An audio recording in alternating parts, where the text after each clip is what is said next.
When the atomic bomb fell on Hiroshima, it didn't just end a war, it changed the meaning of power forever. What did the world's most powerful leaders really think when humanity unlocked the power to destroy itself? In August 1945, as World War II drew to a close, the United States dropped atomic bombs on the Japanese cities of Hiroshima and Nagasaki. This unprecedented act brought an abrupt end to the deadliest conflict in human history. For some leaders, it was a moment of triumph and relief. For others, it was a terrifying warning for the future of mankind. The reactions were as complex as the weapon itself. So, let's dive into what the leaders of World War II truly thought about the atomic bomb. First up, the man who made the call, US President Harry S. Truman. Truman took office in April 1945, just months before the bomb was ready. He was faced with an immense decision: continue a conventional invasion of Japan, which was predicted to cost hundreds of thousands of American lives, or use this new, terrifying weapon. He chose the bomb. In his own words, he justified it by saying, the bomb was dropped to shorten the agony of war, and to save the lives of thousands of young Americans. He saw it as a tool to force a swift surrender and prevent further bloodshed. However, the reality of the bomb's power was staggering.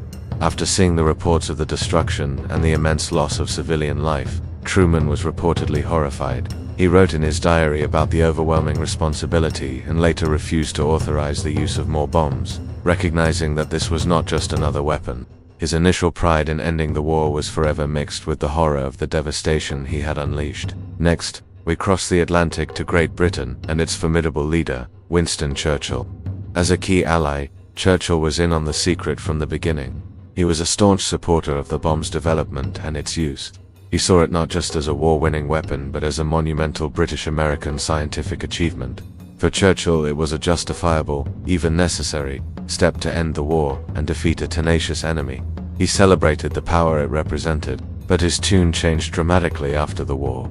As the dust settled and the New World Order began to take shape, Churchill saw a new threat looming. He famously warned of an Iron Curtain descending across Europe and recognized that the atomic bomb was now at the center of a terrifying new arms race with the Soviet Union. His perspective shifted from excitement to deep concern. He later stated, "We have reached a stage in human history where war must now mean annihilation." The weapon he had championed now threatened the very future of civilization. Now, let's turn to the nation that experienced the bomb firsthand, Japan.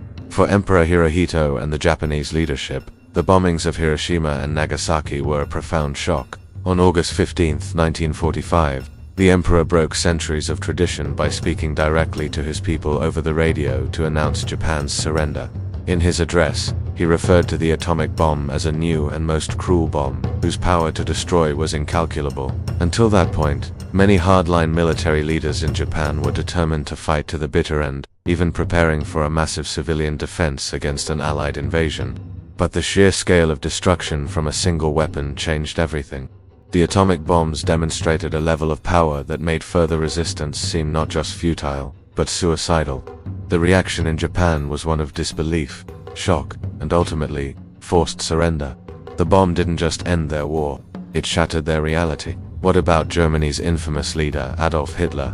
Hitler was dead by the time the bomb was completed, having taken his own life in his Berlin bunker in April 1945. But Germany had its own atomic research project. Led by brilliant scientists like Werner Heisenberg, they were in a race against the Allies, and thankfully, they failed. Historians widely agree that if Hitler had gotten his hands on an atomic bomb, he would have used it without a moment's hesitation to achieve his goals of world domination. The thought of such a weapon in the hands of a tyrant who operated without moral restraint is truly terrifying. It highlights the immense danger when scientific ambition falls under the control of a ruthless ideology. The world narrowly dodged a bullet it didn't even know was coming. And what of Hitler's ally Benito Mussolini in Italy? By 1945, Mussolini was largely irrelevant on the world stage. He was captured and executed in April of that year, months before the Trinity test. His fascist regime had already crumbled. While he never had to confront the reality of the atomic age, his entire ideology was built on the glorification of military power and technological warfare. It's almost certain that had Italy possessed the means, a leader like Mussolini would have craved such a weapon, seeing it as the ultimate expression of national strength. He was a fading dictator from a bygone era, completely eclipsed by the dawn of a new, more terrifying age of war. Now, we turn to the man who would become America's next great rival, Joseph Stalin of the Soviet Union. Stalin was officially told about the bomb by Truman during the Potsdam Conference in July 1945. Truman casually mentioned a new weapon of unusual destructive force. According to observers, Stalin appeared unimpressed, simply nodding and saying he hoped they would make good use of it against the Japanese. But this was a calculated act. In reality, Stalin knew exactly what Truman was talking about, thanks to Soviet spies embedded within the Manhattan Project. He was deeply alarmed. On the surface, he was calm, but underneath, he was furious and fearful. He immediately returned to Moscow and ordered his own scientists to accelerate the Soviet nuclear program at all costs. He reportedly told his chief scientist, "The balance of power has shifted." For Stalin, the atomic bomb wasn't just a surrender. It was a direct threat to Soviet power and the beginning of a new kind of global conflict.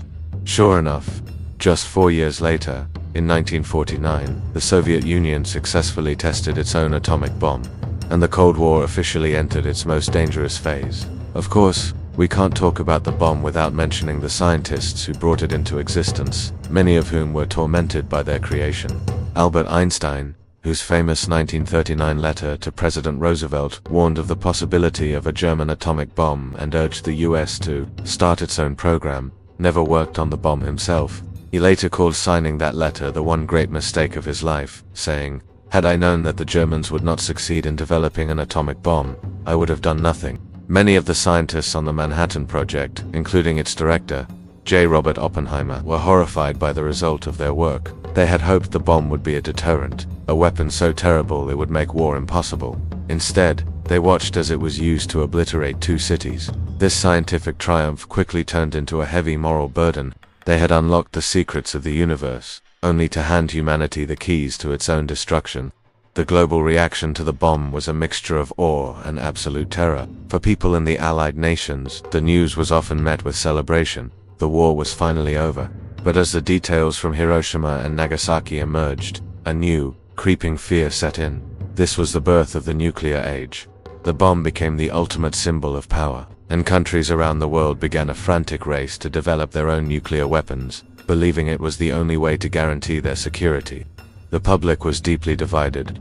Some saw it as a necessary evil that saved lives, while others mourned what they saw as a loss of humanity's innocence.